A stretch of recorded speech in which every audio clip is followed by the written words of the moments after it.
What is up, everybody? Welcome back to Work Knife Balance. We got a package. Not exactly sure what's in it, but I know it's a knife. So let's go ahead and head top down.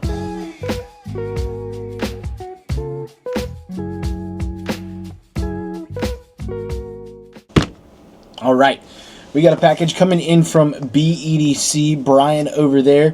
He's part of the pass around group, so it is my turn to take a look at this, and he sent these over. I think there's 2 knives in here. Just from the looks and the size of the box and everything, there's probably 2 knives in here. So we'll go ahead and open it up, and then we'll do our kind of unboxing first impressions. We're going to be using the NCC Ragnarok as our unboxing knife today. This is getting some pocket time over the last couple days. I very much love this knife, and because I look at so many knives and kind of go through a couple knives, I don't give it as much pocket time as it deserves. So since I've had a little bit of a reprieve from knives coming in, I have been giving it more pocket time, and I've actually been carrying couple different knives. There is a lot of packing peanuts. Thank you very much. Or they're like the little S-hook packing peanuts. We got some BEDC stickers. These are absolutely awesome. I don't have any of the BEDC stickers yet, so I'm really excited to get some of these and add them to the collection. I'll probably snag one and throw one on with the knives as we pass these around. I see what looks like 2 black boxes, so I'm thinking Kaiser. Not Kaiser. I have no idea. Just a nondescript black box, both of them. Let's go ahead and get all this packaging out of here. This is going to be exciting, because now I don't really know at all what this is. Oh, pickled steel! Oh, hey! I was actually waiting for these ones to come in.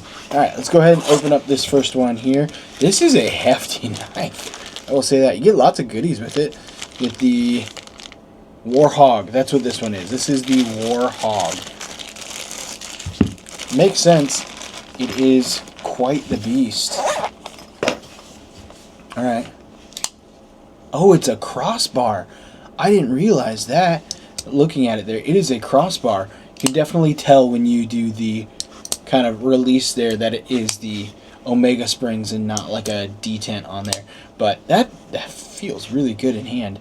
This is a D2 War Hog. I'm not sure if it comes in any other steels. I haven't looked too much into these. I was kind of excited to take a look at these. So it looks like we've got some micarta inlays on maybe aluminum, and then steel liners with the D2. So I'm thinking they're probably going budget on this, which is why I'm assuming aluminum and then steel liners.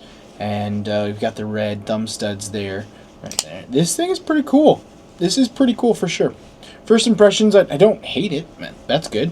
It is a bigger knife. It's a little bit chunkier knife. I'm curious what the price is. That clip is in not the best place. Not the best place. I can feel it all up on there quite a bit, actually. So it's almost like it bends out. Like the wire clip, you can see it widens. Like it doesn't come straight up. It widens out. And I don't know if that is just the way it's designed, or if it was over tightened and then it spread or whatnot, but that does not feel amazing right in here on the hand, because that's where it rests, right in there. But it's not the worst thing in the world. Go ahead and take a look at it. There's a lot of meat on this blade. There is a lot of meat on this blade. It has a nice crossbar though. I'm curious who the OEM is. Feels good in hand.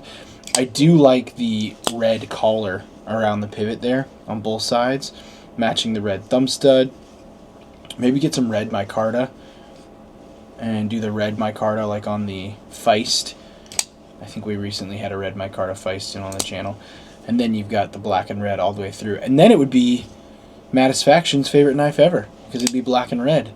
And it's big and chunky, and you could use this to chop up sandwiches that Maddie can't eat. Because no club sandwich for Maddie.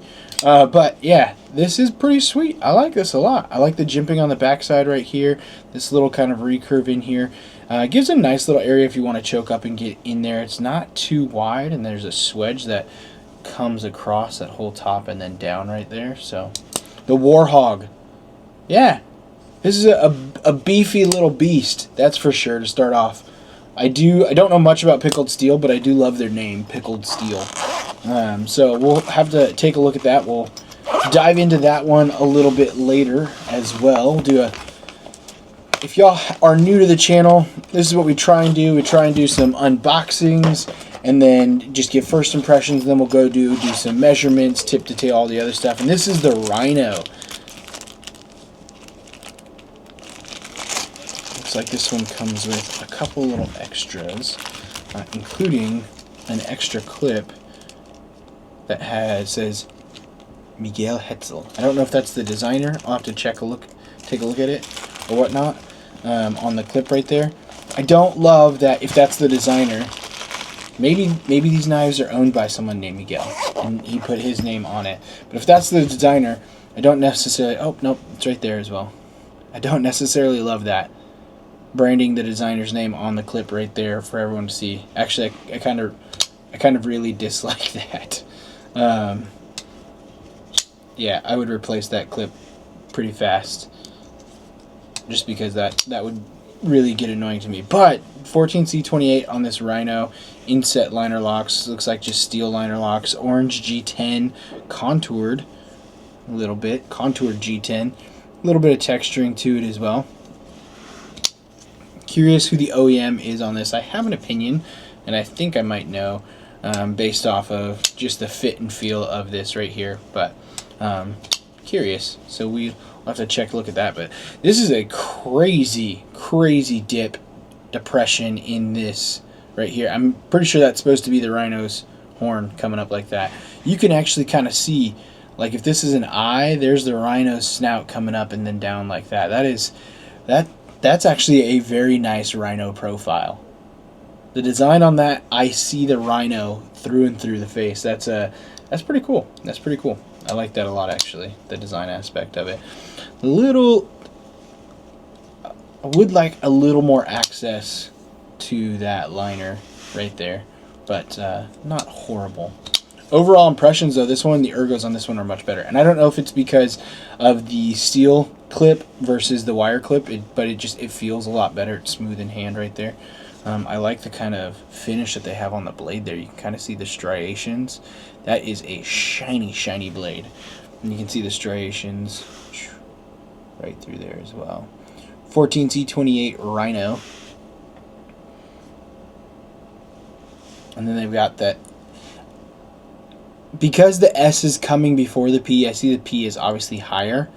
I want to say it's steel pickle, but it's pickled steel, and that's their logo. I would try and flop those if you. I mean, I guess you can't really because the way the S hits in that right there. But yeah, the thumb studs are really nice. Thumb stud deployment is pretty good. You can reverse flick off that thumb stud, and that back flipper tab actually works pretty well as well too. So button push, yeah, and light switch, sweet, pretty nice, pretty nice. Good jimping on the axles. On the backside too. So yeah, I don't have a ton of first impressions. I really like the blade profile. I like the depression on the top right here. It's a little bit funkier with that massive depression, but called the Rhino, seeing the Rhino's like whole top snout and nose and everything, like I can see the Rhino's head in this blade shape. So that's pretty cool. I like that a lot. So they definitely stayed true to the name on that one. I'll have to look at a War Hog and see if the War Hog looks anything like a War Hog, because that would make sense why that one's a little bit beefier and chunkier right there as well. So not sure who the OEM is. We'll try and find that out before we do the video on both of these. But this is the Pickled Steel Rhino, and then we've got the Pickled Steel War Hog over here. I always do this. Put it back in its little case and zip it away, and then I forget that I want to get a little end game here. So we've got a crossbar lock on the War Hog, and we've got a liner lock on the inset liner. No, not inset, just a liner lock on the Rhino right here. 14C28 D2. Not sure if this comes in other steels. I know D2, some people in the community don't necessarily love it. I think it's a fantastic steel, especially for budget knives. It holds up really well. So two pretty sweet new knives there. First impressions, I wish this one had a little bit better clip on it, so it leaves a little bit to be desired there, but we'll see after carrying it, holding it for a little bit, how that feels. And then this is definitely just chunky, massive, heavy. This one's a little bit longer, but I really like the blade profile on that for the Rhino. So yeah, not much left to say on these first impressions. Until next time, TTFN.